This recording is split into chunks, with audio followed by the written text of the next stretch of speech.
Une vie professionnelle et privée saine implique beaucoup de sacrifices. Il faut donc un équilibre dans les deux domaines sans causer de dommages ailleurs. La relation entre les deux domaines est décisive, mais la qualité de chacun d'eux l'est également. Lorsque des problèmes liés au travail empiètent sur la vie privée, c'est toute la structure qui en souffre. D'autre part, les préoccupations privées peuvent avoir un impact négatif sur la vie professionnelle. Vie privée et vie professionnelle, quelles limites? Eh bien, c'est la thématique qu'on aborde aujourd'hui avec notre invité. À la technique, Dame Julie Keke, présentation Mirabelle Labité. Bonsoir et bienvenue à tous.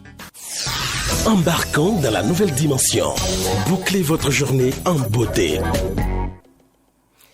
Vie privée et vie professionnelle, quelles limites? C'est la thématique, c'est le sujet qu'on aborde aujourd'hui avec notre invité. Il s'appelle Ouensou Jacques Christian. Il est sociologue de l'éducation et consultant en orientation professionnelle. Bonsoir Monsieur Ouensou, comment vous allez? Bonsoir Mirabelle, bonsoir chers amis auditeurs de la radio Topa, la radio qui accompagne le développement. Voilà, c'est un plaisir pour nous de vous recevoir pour parler de ce sujet-là, un sujet très important d'ailleurs. Et tout de suite, pour démarrer, c'est toujours mieux de mieux expliquer les choses, surtout qu'on veut aborder une thématique importante.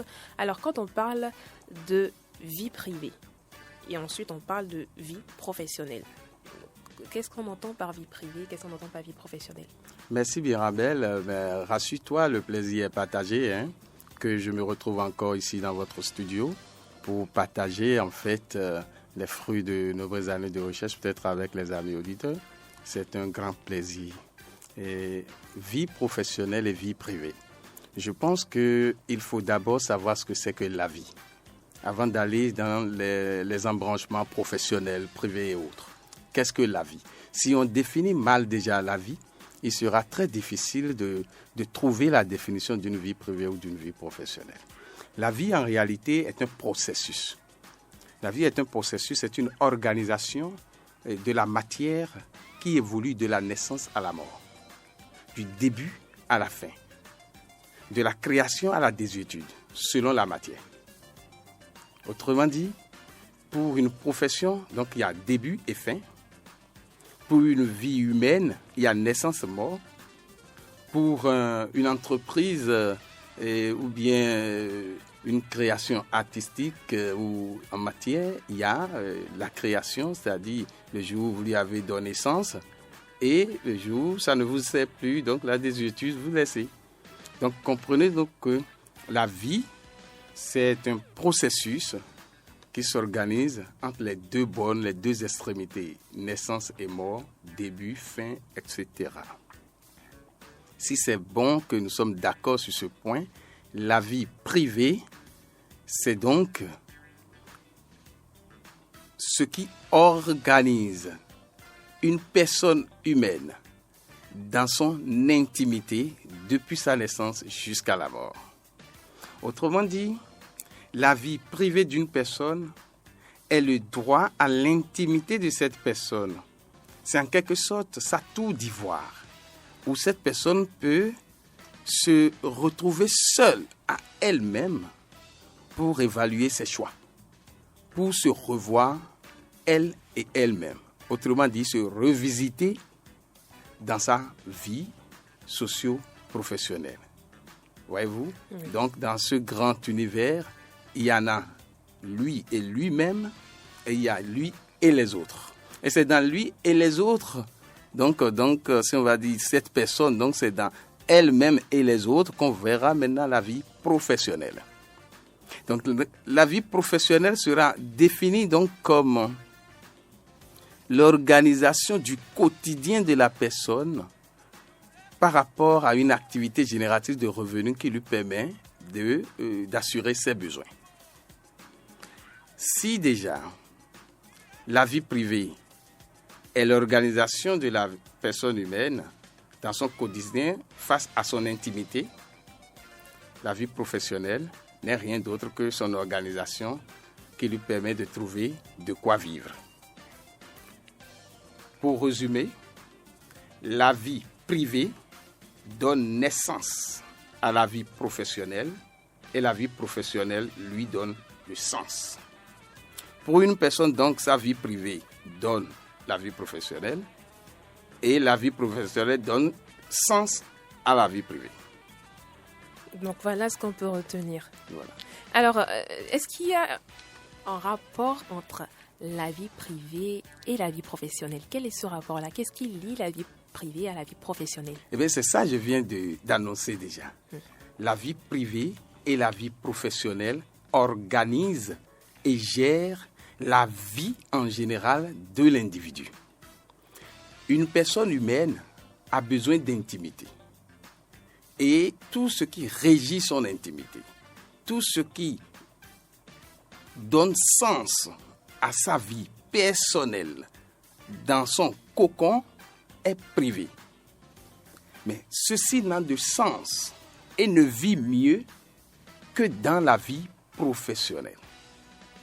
Donc vous voyez que lorsque ta vie privée est une vie sans relation et sans interaction capable de produire de richesse sociale, cette vie privée n'a pas de sens.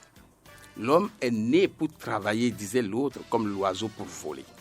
Autrement dit, quand l'homme rentre dans le circuit du travail, sa vie professionnelle prend sens. Mais tant que la vie professionnelle ne prend sens, la vie privée reste une vie stérile. Alors, pour entrer encore beaucoup plus dans le sujet, j'aimerais vous demander si on peut concilier la vie privée et la vie privée et la vie professionnelle. Peut-on concilier les deux? Absolument, absolument. Facilement, on arrive à concilier les deux si en amont, on a préparé l'entrée dans la vie professionnelle. Par contre, si vous rentrez dans la vie professionnelle par imitation ou bien par essai et par erreur, vous pouvez tomber dans ce que nous appelons généralement les contraintes regrettables en situation de travail. Et là, il y aura de conflits entre votre vie professionnelle et votre vie privée. Alors, comment on peut se préparer? Parce que vous venez de le dire, on peut concilier les deux à condition de se préparer pour la vie professionnelle. Comment on peut se préparer pour entrer dans cette vie professionnelle? Très bien. La préparation pour la vie professionnelle, comme je l'ai dit tout à l'heure, la vie professionnelle est une émanation de la vie privée.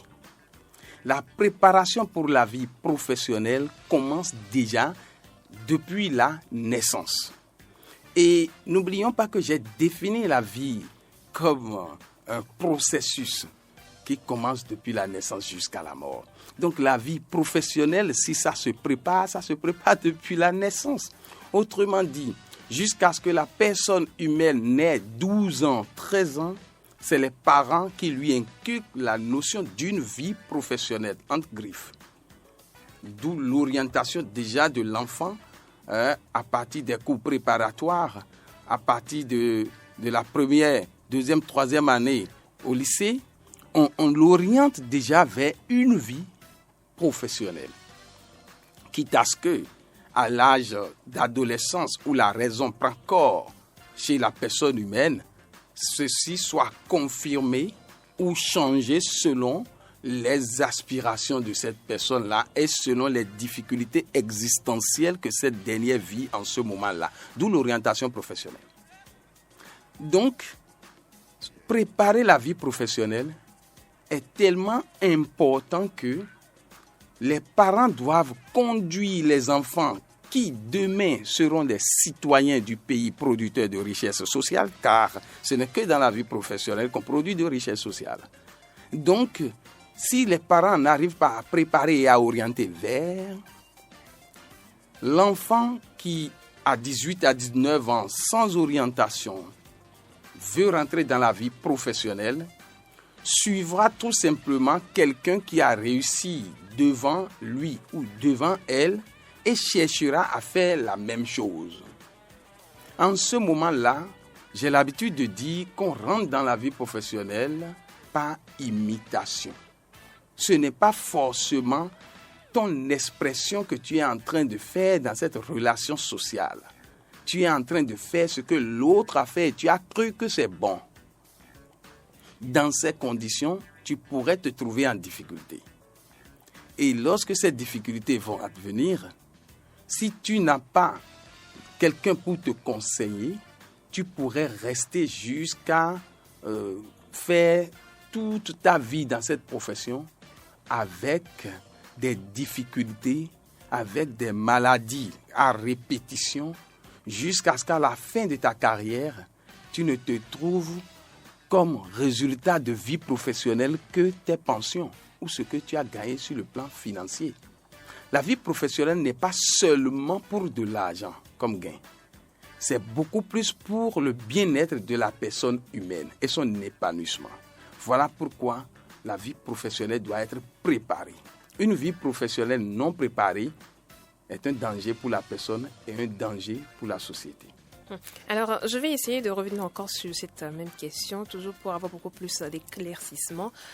Quand une personne ne prépare pas sa vie professionnelle et peut-être, un peu comme vous l'avez dit tout à l'heure, opte pour un métier qui ne lui correspond peut-être pas après, comment cela peut affecter sa vie personnelle? Alors, voyez-vous, j'ai dit tout à l'heure que la vie professionnelle n'est qu'une émanation de la vie privée, pour ne pas dire la vie. Oui, je voudrais déjà avoir quelques exemples des conséquences que cela peut entraîner sur la vie privée de la personne. Ou comment, dans l'un ou l'autre des deux cas. Un exemple très simple. Oui. Vous choisissez faire peut-être la mécanique, je prends n'importe quoi là. Vous choisissez peut-être faire la mécanique parce que vous avez vu quelqu'un en train de faire la mécanique et puis bon, vous avez commencé par faire la mécanique. Alors qu'entre-temps, vous n'avez pas la posture de quelqu'un qui peut rester sous une voiture. Parce que quand vous restez couché pendant un temps, vous commencez par avoir du vertige. Vous allez beau apprendre la mécanique, mais lorsque vous allez commencer par faire la mécanique, les maladies à répétition vont vous amener à laisser la mécanique. Vous ne pouvez pas le faire. Parce que pour faire la mécanique, il faut aller sous la voiture. Un exemple très simple pour vous montrer comment est-ce que la vie professionnelle pourrait, après, causer des dégâts sur la vie privée. Donc, beaucoup de maladies, l'indisposition à la maison, vous n'allez pas pouvoir être à l'aise dans votre corps, vous ne pouvez même pas assumer vos besoins fondamentaux. Et là, votre vie professionnelle n'est pas en adéquation avec vous-même, donc votre vie privée. Alors, la vie privée, ça me concerne moi, c'est mon intimité et tout. Mais dans cette intimité, il y a également les personnes qui comptent pour moi. Il y a ma famille, il y a ma femme, ma famille, mes enfants, bien mon époux, mes enfants et tout. Ce sont mes proches. Et si déjà ma vie professionnelle, il y a un problème à ce niveau, comment ce problème qui se trouve au niveau de ma vie professionnelle peut directement affecter peut-être, en exemple, ma vie de couple, mais ça, là, ma vie avec mes enfants. Ta famille, c'est voilà, une évidence. La famille, voilà. C'est une évidence. Vous allez constater que la définition que j'ai eu à faire de la vie me permet quand même de montrer déjà que même la vie familiale reste un choix pour la personne qui veut préparer une vie professionnelle. Nous allons même jusqu'à dire à des personnes que si vous voulez faire des enfants, sachez choisir le travail que vous voulez faire. Parce que quand vous faites des enfants, vous devenez parent. Et être parent a des obligations. Du coup, vous ne pouvez pas faire des enfants et dire qu'à cause de mon travail, je n'ai pas le temps de jouer mon rôle de parent. Voyez-vous? Donc tout ceci se prépare.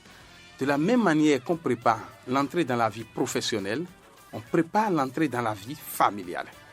Voyez-vous? Donc si ce que vous êtes en train de faire ne vous met pas à l'aise, si vous n'êtes pas épanoui au travail, l'anxiété, l'angoisse va se rejeter sur la vie familiale, sur la vie privée. De la même manière, si votre vie privée n'est pas affermie et vous n'avez pas une stabilité émotionnelle, une stabilité conjugale, votre vie professionnelle s'en trouvera affectée. Et ceci, excusez-moi beaucoup, se remarque beaucoup plus chez les femmes.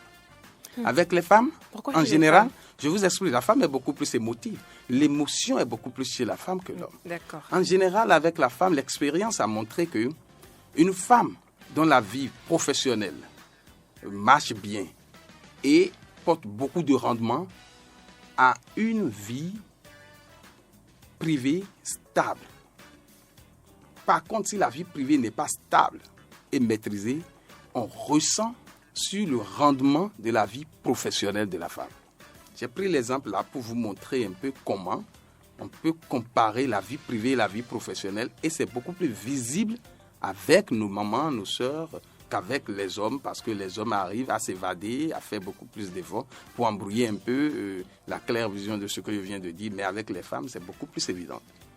Alors, quand on commence par travailler, on entre dans la vie professionnelle, on rencontre de nouvelles personnes avec qui qu'on doit rencontrer chaque fois. Il faut essayer d'être sociable avec toutes ces personnes-là et tout. Est-ce qu'il faut mettre, une barrière entre ce qui nous lie, la relation professionnelle qui nous lie à ces personnes, et peut-être le rapport, qu'on entretient peut-être avec son collègue? Est-ce qu'il faut mettre une barrière? Vous savez, Mirabelle, nous sommes des êtres de relation. Oui. Et sans la relation, l'homme n'a pas de sens. Et si nous parlons de la vie privée, vous allez constater que il y a deux sortes de vie privée. C'est-à-dire, il y a deux embranchements dans la vie privée. Il y a la vie privée, l'individu et l'individu. Et il y a la vie privée, l'individu et les siens. Voyez-vous? Quand nous rentrons également dans la vie professionnelle, il y a également le relationnel proche dans la profession et le relationnel élargi dans la profession. Les limites éventuelles qui peuvent venir seront à la hauteur de nos choix et de nos besoins. Puisque nous sommes des êtres de relation et nous devons rentrer dans la relation, le choix que je me suis donné dans l'exercice de mes fonctions et les obligations de mon travail porte déjà de manière intrinsèque les limites que je dois m'imposer dans la nécessité de résultats face à mon travail. Exemple, je suis par exemple un soudeur. Je suis un soudeur et sur le plan relationnel, j'ai des amis, j'ai des collègues qui sont mécaniciens et qui sont peintres. Et j'en ai peut-être qui sont peut-être des électriciens. Et qu'est-ce qui se passe? Mon ami électricien qui est à côté, lui, il ne travaille pas bien. Alors que avant que moi je ne gagne mon argent, si je trouve le client, le mécanicien trouve, moi je fais la soudure, lui il doit bien le faire. Mais si à cause de lui, mon résultat ne sera pas un résultat meilleur, je serai obligé de me séparer de lui pour atteindre mon résultat. Voilà pourquoi dans les garages, parfois, vous amenez votre voiture, vous demandez s'ils n'ont pas d'électricien. J'ai pris l'exemple là, au hasard. Ils vont vous dire non, il n'y a pas d'électricien ici, mais bon, il y a l'électricien dans l'autre garage là-bas, on va chez lui. Donc, c'est des réalités qui amènent à se séparer parfois des gens qui sont dans son relationnel pour pouvoir donner un bon résultat.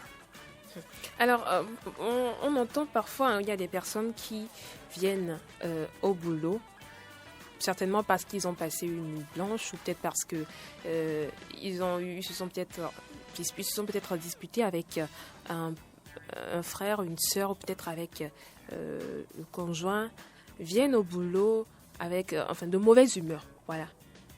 Ils sont de mauvaise humeur parce que justement, il s'est posé une situation à la maison et ça a un impact sur la personne, sur sa psychologie. Et dès que cette personne vient peut-être travailler, il n'arrive pas à donner le rendement qu'il faut. Tout ça parce que les problèmes de la maison, d'une manière ou d'une autre, sont en train d'avoir un impact sur son travail. Qu'est-ce qu'il faut faire dans cette situation? Qu'est-ce qu'il faut faire? Oui. Il faut d'abord chercher à séparer le professionnel du privé. Ça, c'est un exercice que nous devons faire au quotidien. Le professionnel a ses règles. Quand on dit que c'est professionnel, ça veut dire quoi? qu'il y a un contrat, il y a des objectifs à atteindre, il y a un résultat qui est attendu. Quand c'est privé, il y a également ces règles. Il y a des résultats qui sont attendus. Du coup, on doit tous les jours faire l'exercice de la séparation du privé et du professionnel. Parce que c'est l'homme qui fixe les limites et qui fixe les profondeurs et la hauteur de ses choix. La réussite de tes choix, c'est la réussite de ta vie. Qu'as-tu choisi? Si tu réussis ton choix, alors tu as réussi ta vie. Dans le privé, qu'est-ce que tu as choisi? Être mère, être père, ok. Tu as des enfants, ok.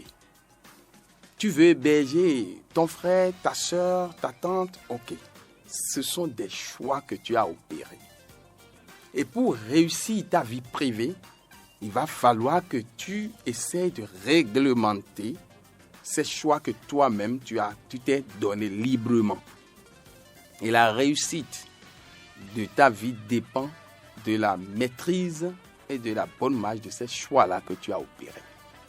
De la même manière, dans la vie professionnelle, tu as choisi de faire tel métier ou tel métier. Il y a des obligations liées à cela et tu dois respecter. Exemple très simple. Je suis médecin. Je quitte ma maison alors que mon enfant est malade. Je l'ai soigné la nuit. Le lendemain, j'ai essayé de prendre sa température et c'est pas encore totalement parti, mais c'est moyennement bon. Je laisse mon enfant à la nounou et je vais au boulot. Si jamais l'heure que je dois passer au boulot, j'ai encore en esprit ce qui s'est passé la veille par rapport à mon enfant, je risque de mal faire les diagnostics qui seront en face de moi et je vais rater le résultat de ma vie professionnelle en ce moment-là. Voilà pourquoi nous conseillons de laisser les états d'esprit face au monde professionnel. C'est un exercice au quotidien en fait. Là où tu es, le présent détermine les raisons qui déterminent le présent, car c'est l'objet qui détermine l'action. Quel est l'objet de ta présence? C'est ça qui doit déterminer le comportement et la posture à tenir. Dans la vie professionnelle, il y a des postures. Dans la vie privée, il y a des postures. Et il faut respecter selon le champ de l'action. Et c'est des exercices de tous les jours. Alors, j'ai donné un exemple tout à l'heure. On peut se retrouver, le contraire peut également arriver, où vous voyez peut-être un monsieur qui a travaillé, qui allait au boulot toute la journée et tout, qui était peut-être au boulot tôt le matin et qui rentre très tard le soir. Il a eu le temps de travailler au boulot. Mais à cause des obligations professionnelles qu'il a, par exemple, quand il rentre à la maison, il ramène le boulot à la maison. Alors qu'on se dit, bon, la maison, c'est la maison. On est censé peut-être se retrouver avec sa famille, être beaucoup plus proche des enfants ou être beaucoup plus proche de son épouse. Mais quand peut-être, en ce moment, quand il a passé toute sa journée au boulot, il revient à la maison encore avec des papiers, des documents et qu'il se concentre encore sur le boulot, là, ça peut frustrer l'autre d'une manière ou d'une autre. Et si l'autre n'arrive pas à se mettre à sa place et à comprendre que c'est le boulot, eh bien cela peut également avoir un impact, avoir des conséquences sur la vie de couple ou la vie de la famille. Même s'il n'a pas de problème en famille, lui-même il aura ce que nous appelons le burn-out professionnel. Et de quoi il s'agit? Il sera dépassé. D'accord. Alors, chaque chose a son temps. Il faut organiser le temps de travail. Et ramener le travail à la maison signifie simplement que tu n'as pas de limite. Oui, mais si ces obligations professionnelles l'obligent à le faire. L'obligation professionnelle a un champ professionnel. Et l'obligation professionnelle a un temps professionnel. Et si la personne humaine n'arrive pas à se donner du temps à elle-même, du temps à sa famille, du temps à son travail, et je dirais du temps à son Dieu, il finira par s'éclater. Pourquoi? J'ai défini la vie comme un processus. Ce qui signifie simplement que tout ne peut pas être fait en une journée. Et tout doit être programmé et préparé. Et j'ai dit que la vie professionnelle se prépare. L'exercice de la profession également répond à une déontologie et à des règles données. Et si le travail, en une journée, je ne peux pas tout finir, alors je m'organise pour que, après le temps professionnel, si je veux prendre du temps dans la catégorie de ma période privée, si je ne suis pas seul, je négocie. Parce que là, je veux prêter du temps. Et nous devons comprendre que nous sommes et comptables de notre vie privée et comptables de notre vie professionnelle. Parce que ça soit privé ou professionnel, c'est un choix. J'ai dit tout à l'heure que la vie professionnelle est une émanation de la vie privée et la vie professionnelle donne sens à ta vie privée. Sans ta vie professionnelle, ta vie privée n'a pas de sens. D'ailleurs, ça se lit aisément. Lorsque un conducteur de véhicule administratif passe devant vous, vous l'appelez comment? C'est un chauffeur. Pourquoi vous l'appelez c'est un chauffeur? Vous le désignez chauffeur parce que simplement il conduit. Finalement, sa vie professionnelle a défait sur sa vie déjà debout. Oui. C'est ça qui lui donne sens. Un maçon, il construit, on dit c'est un maçon. On sait déjà ce qu'il fait. Donc la vie professionnelle a d'impact direct sur notre vie privée. Et j'ai dit tout à l'heure qu'une vie privée qui ne retrouve pas son sens dans la vie professionnelle est une vie privée stérile. Et là, quand la vie privée est stérile, ça ne profite pas à la société. Comment la vie privée pourrait retrouver son sens dans la vie professionnelle? Lorsque vous avez un manguier qui ne porte pas de fruits de mangue mûrs qui vous plaisent, est-ce que l'arbre a encore un sens? C'est-à-dire, c'est beaucoup plus clair, pour permettre aux auditeurs de mieux comprendre. Alors, je veux simplement dire qu'une personne debout n'a de sens que dans sa profession. Si tu ne fais rien, alors tu dois te poser la question, à quoi sert ta vie en général? Si tu ne fais rien et tu protèges simplement ta vie privée, pose-toi la question, ça sert à quoi dans la société? Le vrai sens de ta vie et de ta vie privée, c'est dans la profession que tu exerces parce que nous sommes des êtres de relation. Et c'est dans les interactions que la société marche. Notre vie professionnelle donne sens à nous-mêmes dans la société et fait progresser la société. J'ai salué les amis auditeurs de la radio Tokpa en disant que c'est la radio qui accompagne le développement. En accompagnant le développement, c'est un mouvement que ça se fait. Donc une vie qui ne rentre pas dans ce mouvement-là, c'est une vie qui, selon moi, n'a pas de sens. Voilà. Alors, certainement tout à l'heure, vous allez mieux nous expliquer les choses. C'est vrai qu'on a eu quelques réponses à nos interrogations, mais il y a également d'autres choses qu'on aimerait savoir, et les auditeurs également.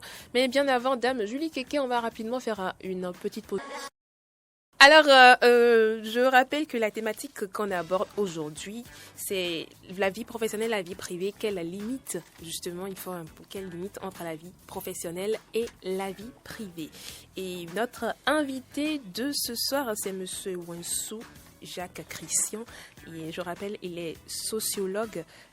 Et tout à l'heure, vous étiez en train de nous expliquer justement comment il fallait faire, pour éviter que la vie professionnelle vienne affecter la vie privée ou la vie privée affecte la vie professionnelle.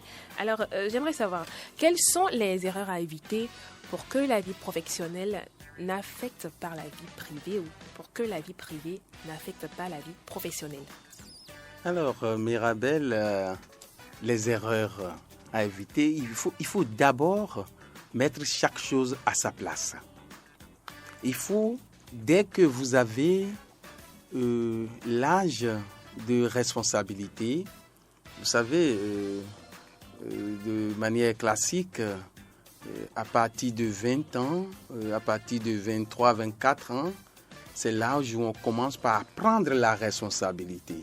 On commence par vouloir quitter la maison pour devenir responsable. Lorsque vous atteignez l'âge là où on parle de la fin de l'adolescence et le début de l'âge adulte, il faut que vous commenciez par vous organiser. Il faut savoir que ce qui est professionnel et ce qui est privé est privé. Le professionnel ne doit pas se discuter dans le privé et le privé ne doit pas aller ennuyer le professionnel. Donc, mettre chaque chose à sa place et faire chaque chose en son temps. Ça, c'est le premier point. Deuxième point, si vous avez des enfants, parce que c'est à l'âge là qu'on vous confie de responsabilités. Au-dessous de l'âge là, on ne va pas vous confier de responsabilités dans une société. Même si vous êtes en train de travailler, vous êtes stagiaire, vous avez un responsable, donc on ne vous demande pas trop. Mais c'est à l'âge 25, 26 jusqu'à 30 et X qu'on vous confie de responsabilités. Donc là, deuxième chose à ne jamais faire, c'est de dire que la vie professionnelle ne doit pas être organisée avec les membres de sa famille. Parce qu'à l'âge là, vous avez peut-être une femme et des enfants, ou un mari et des enfants. Dès que les contraintes de la vie professionnelle commencent par vous assaillir, vous devez vous prendre un temps et en discuter en famille pour leur expliquer comment la vie professionnelle que vous menez et qui vous permet d'avoir les moyens de votre vie privée a besoin du temps et que ce temps-là ne doit pas empêcher ton rôle de père ou de mère. Donc, tu l'organises. L'erreur, c'est de ne pas l'organiser. Le bienfait, c'est de l'organiser avec son conjoint. Troisième chose, il ne faut pas se dire qu'on va tout faire soi-même. Là, il y a des papas qui préfèrent aller au marché eux-mêmes, approvisionner la chambre en tout. Et lorsque la vie professionnelle les empêche de le faire une fois, ça crée des problèmes à la maison. Et il faut apprendre à déléguer la responsabilité. Ceci nécessite encore qu'il faille s'asseoir avec son partenaire, si on a déjà une famille, pour discuter de l'organisation de la vie privée dans ce sens-là également. Donc, il faut savoir déléguer de responsabilité. Il faut savoir parfois impliquer les enfants. Si les enfants sont en âge de comprendre, il faut les impliquer et leur expliquer que la vie professionnelle que papa mène ou maman mène a besoin de prendre plus de temps, mais ça n'empêche pas que les week-ends, les heures de repos, qu'on puisse se voir pour faire vibrer le sens de la vie familiale. Il faut l'expliquer. L'autre chose qu'il faut faire, c'est prendre du temps pour soi-même. Parce que là, j'ai parlé de la famille, j'ai parlé de la vie professionnelle, mais je n'ai pas parlé des erreurs qu'on commet par rapport à soi-même. Lorsque tu fonces professionnellement et tu prends la vitesse sans retrograder, et tu finiras par te retrouver dans le mur.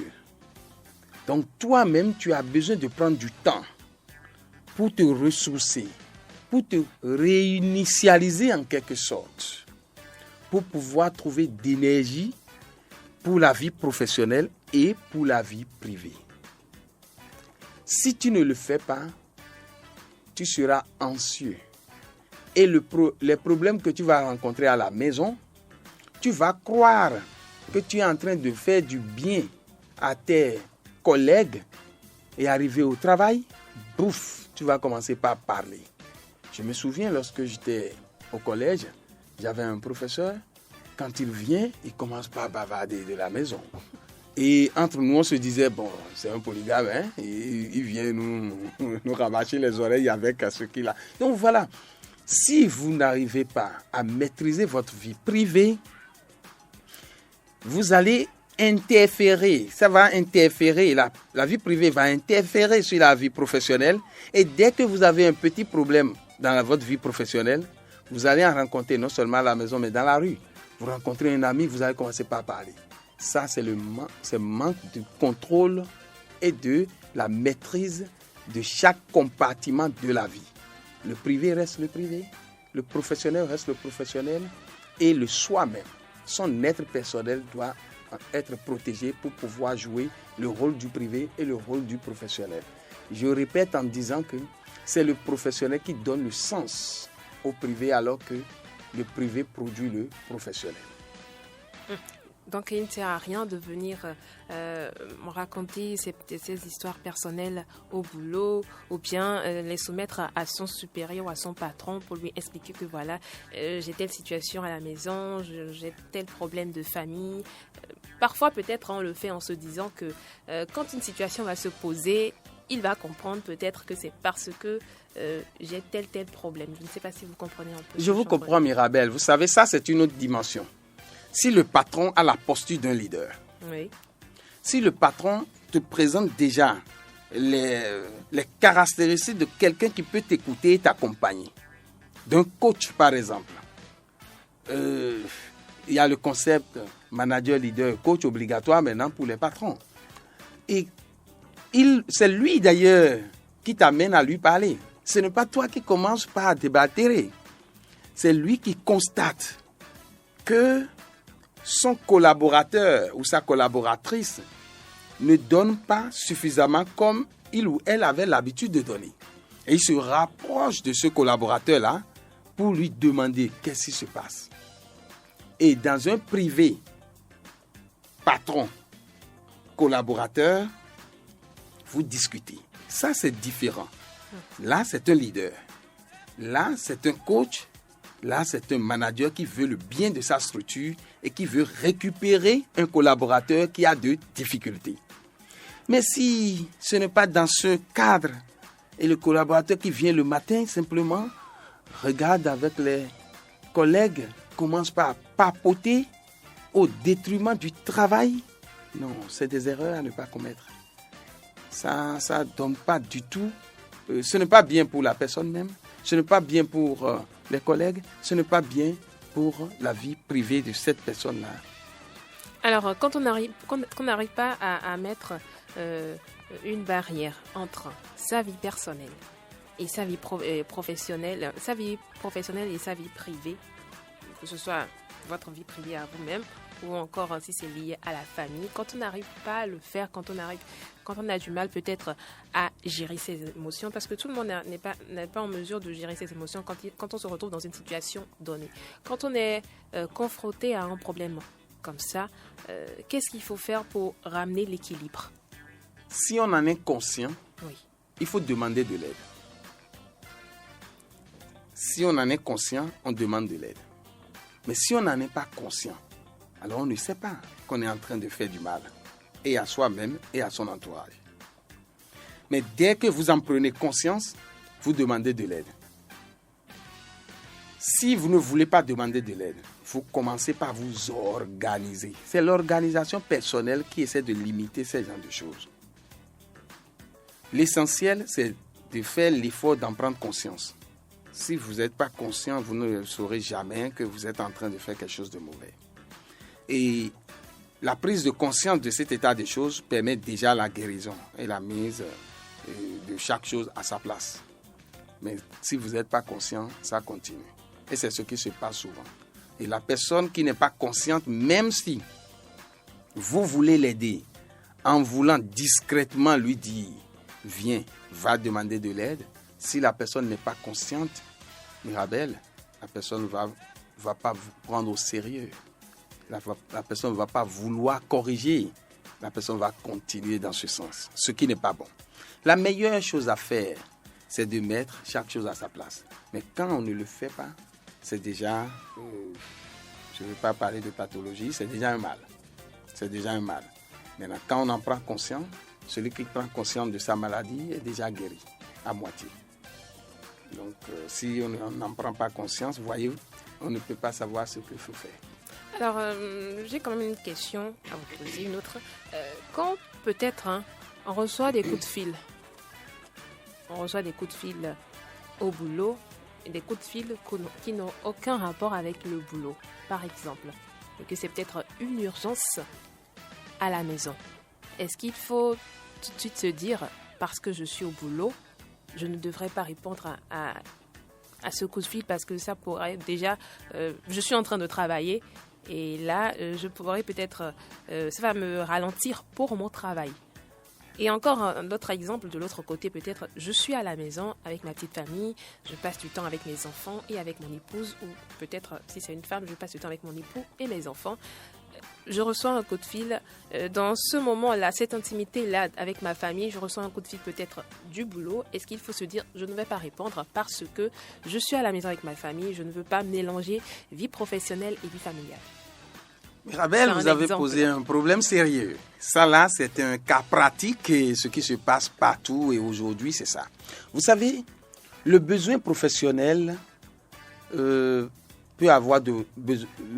professionnel peut avoir besoin de vous à tout moment. Le privé également peut avoir besoin de vous à tout moment. L'essentiel, c'est de savoir comment répondre et comment gérer. Comment gérer? On va y arriver. Je suis au travail. On reçoit un coup de fil et c'est le besoin privé qui m'appelle au travail. Si j'ai d'urgence devant moi, mais je dois finir mes urgences. Un exemple très simple. Je suis caissier. Je suis à la caisse. J'ai une queue devant moi pour payer.